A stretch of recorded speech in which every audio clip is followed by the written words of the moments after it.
ሰላም ተማሪዎች እንደምን አላችሁ? እኔ መምህር ተረፈ መቆያ ነኝ። ዛሬ ተዘጋጅቼ የቀረብኩላችሁ የ11ኛ ክፍል ጂኦግራፊ ዩኒት 6 ሜጀር ግሎባል ኢንቫይሮንመንታል ቼንጅስ በሚል ርዕስ ላይ ይሆናል። ከዚህ ስር የምናያቸው ሳብ ቶፒኮች አሉ። የመጀመሪያው 6.1 ፐርሲስተንት ኢንቫይሮንመንታል ቼንጅስ ነው።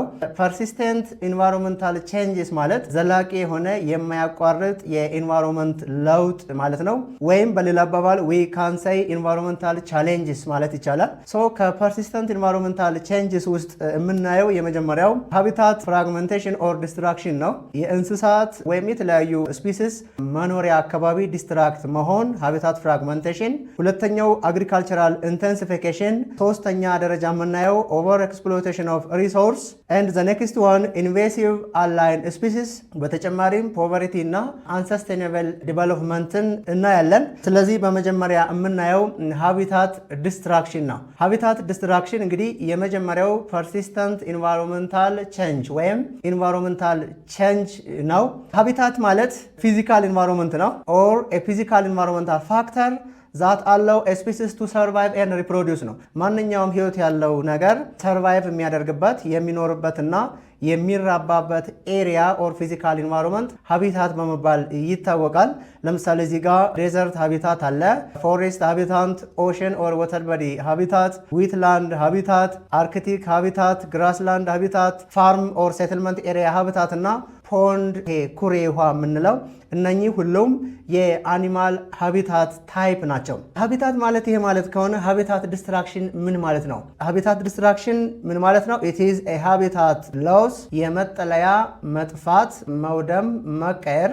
ኢት ኦከርስ ዌን ኤ ናቹራል ሃቢታት ኢዝ ኖ ሎንገር ኤብል ቱ ሰፖርት ኢትስ ኔቲቭ ስፒሲስ ነው። በተፈጥሮ የምናገኘው ናቹራል ሃቢታት በአካባቢው የተለመዱ ኔቲቭ የሆኑ ስፒሶችን ለማኖር ብቁ ካልሆነ ወይም ከተቀየረ ሃቢታት ዲስትራክሽን በመባል ይታወቃል። ሃቢታት ዲስትራክሽን እንግዲህ በተለያየ ምክንያት ሊከሰት ይችላል። የመጀመሪያው ሂውማን ኮዝ ኦፍ ሃቢታት ሎስ ኦር ፍራግመንቴሽን። ሂውማን ኮዝ ማለት እንግዲህ የሰው ልጅ የተለያዩ ስራዎችን ሲሰራ የእንስሳትን መኖሪያ ሊጎዳ ይችላል። የመጀመሪያው ምንድነው? ላንድስኬፕ ሞዲፊኬሽን ነው። ላንድስኬፕ ሞዲፊኬሽን ማለት እንግዲህ የሰው ልጅ ጫካ የነበረውን ወደ እርሻ ቦታ ሊቀይረው ይችላል፣ ወደ መንገድ ሊቀይረው ይችላል፣ ወይም ወደ መኖሪያ ቦታ ሊቀይረው ይችላል።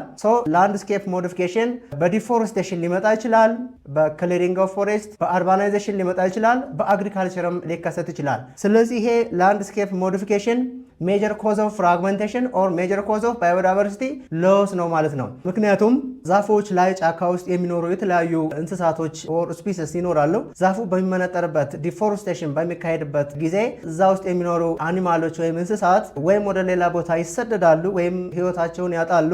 ይሄ እንዳጠቃላይ በምንድነው? በሂውማን ኮዝ ማለት ነው። ላንድስኬፕ ሞዲፊኬሽን ዲዩ ቱ ሂውማን አክቲቪቲ ነው። ሃቢታት ሎስ ኦር ፍራግመንቴሽን ምን ኮንሲኩዌንስ አለው? ምን ጉዳት ያመጣል የሚለውን ስናይ የመጀመሪያው ዲክሪዝ ኢን ባዮዳይቨርሲቲ ነው። ህይወት ያላቸው ነገሮች ነምበር በኳሊቲም በኳንቲቲም ይቀንሳሉ። እስከ ስፒሲስ ኤክስቲንክሽን እስከ መጥፋት ድረስ ሊያመጣ ይችላል። ዳሜጅ ቱ ግሎባል ኢኮሲስተም ሌላኛው ኮንሲኩዌንስ ነው። ግሎባል የሆነ ኢኮሲስተም ይጎዳል፣ አንኮምፎርቴብል ይሆናል። ኤክስቲንክሽን ኦፍ ዲፈረንት ፍሎራ ኤንድ ፋውና ስፒሲስ የተለያዩ የእጽዋትና የእንስሳት ዝርያዎች ሊጠፉ ይችላሉ ማለት ነው። በምን? በሃቢታት ሎስ ኦር ፍራግመንቴሽን ማለት ነው። ሂውማን ካን ኦልተር ሃቢታት ስሮ 5 ሜትድ የሰው ልጅ የእንስሳትን ወይም እጽዋትን አካባቢ ወደ አጠቃላይ ሃቢታት ብለን የምንጠራውን በ5 መንገዶች ሊለውጠው ይችላል። እነሱም ምንድናቸው? የመጀመሪያው ፐርፎሬሽን ነው። ሁለተኛው ዳይሴክሽን፣ ሶስተኛው ብሬኪንግ አፕ ወይም ፍራግመንቴሽን የሚባለው ነው። አራተኛው ሽሪንኬጅ ሲሆን የመጨረሻው አትሪሽን ይባላል። እንግዲህ እነዚህ 5ቱ የሰው ልጅ ሃቢታትን አልተር ወይም ሊለውጥ የሚችልበት ዲስትራክት ሊያደርግ የሚችልበት ሜቶዶች ናቸው። ፐርፎሬሽን ምንድን ነው? ኢት ኢዝ ሆልስ ፓንችድ ኢን ኤ ላንድስኬፕ ዲዩ ቱ ፎሬስት ክሊር ከት ነው። የሆነ ኖርማል የሆነ ሃቢታት ኤሪያ ነበረ። እዚህ ሃቢታት ኤሪያ የሆነ አካባቢ ያለው የደን ሽፋን ሲቆረጥ ወይም ክሊር ከት ሲመነጠር እንደዚህ አይነት ሃቢታት ሊፈጥር ይችላል። ፐርፎሬሽን የመጀመሪያው ሃቢታት አልተሬሽን ሜትድ ባይ ሁማን ቢንግ ነው። ሁለተኛው ዳይሴክሽን ነው። ኢት ኢዝ ኢኒሺያል ሰብዲቪዥን ኦፍ ኤ ኮንቲኒየስ ላንድስኬፕ ዲዩ ቱ ሮድ ኦር ፓይፕላይን ነው። ለምሳሌ እንደዚህ አይነት የነበረውን ሃቢታት በመሃል በመንገድ ምክንያት ሲቆረጥ ወይም የቧንቧ መስመር ለመዘርጋት ሲቆረጥ እንደዚህ ሁለት የተለያዩ ሳብዲቪዥን ኦፍ ሃቢታት ሊፈጠር ይችላል።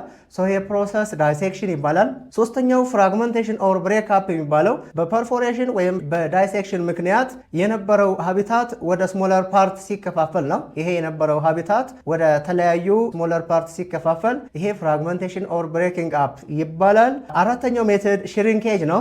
ሽሪንኬጅ ደግሞ ሪዳክሽን ኢን ሳይዝ ኦፍ ፓች ነው። እንግዲህ የሀቢታቱ ሳይዙ ወይም ስፋቱ ሲቀንስ ወይም እየጠበበ ሲሄድ ነው። ይሄ ደግሞ ዲዩቱ አግሪካልቸራል ኢንተንሲፊኬሽን ሊሆን ይችላል። ለምሳሌ አሁን እዚህ ጋር ሀቢታቶች አሉ። ይሄ ሌላው ለምሳሌ ፋርሚንግ ኤሪያ ቢሆን ወይም ኢንተንሲፊኬሽን ኦፍ አግሪካልቸር እየተካሄደበት ያለ ቢሆን አግሪካልቸሩ እየሰፋ ወደ ደኑ ወደ ጫካው እየተጠጋ ሲሄድ ፎሬስት ኤሪያው በጣም ጠባብ ይሆንና እነዚህን የሚመስሉ ስሞለር ሀቢታት ሊፈጠር ይችላል። ሶ ይሄ ፕሮሰስ ሽሪንኬጅ በመባል ይታወቃል ማለት ነው። አራተኛው አትሪሽን እንግዲህ ሎስ ኦፍ ፓች ነው። እንዳውም የሆነ ስሞል ኤሪያም የነበረው ሀቢታት ከነጨራሹ መጥፋት ዲዩቱ ፋየር ኤንድ ቲምበር ሃርቨስት ሊሆን ይችላል። ለምሳሌ እዚህ ጋር ሁለት ሀቢታት ኤሪያዎች ነበሩ። አሁን እንግዲህ ከሁለት አንዱ ወይ በሰዓት ወድሞ ሊሆን ይችላል ወይም ለቲምበር ፕሮዳክሽን ተመንጥሮ ሊሆን ይችላል። ሶ አንዱ ብቻ ይቀራል ማለት ነው። ይሄ አትሪሽን በመባል ይታወቃል።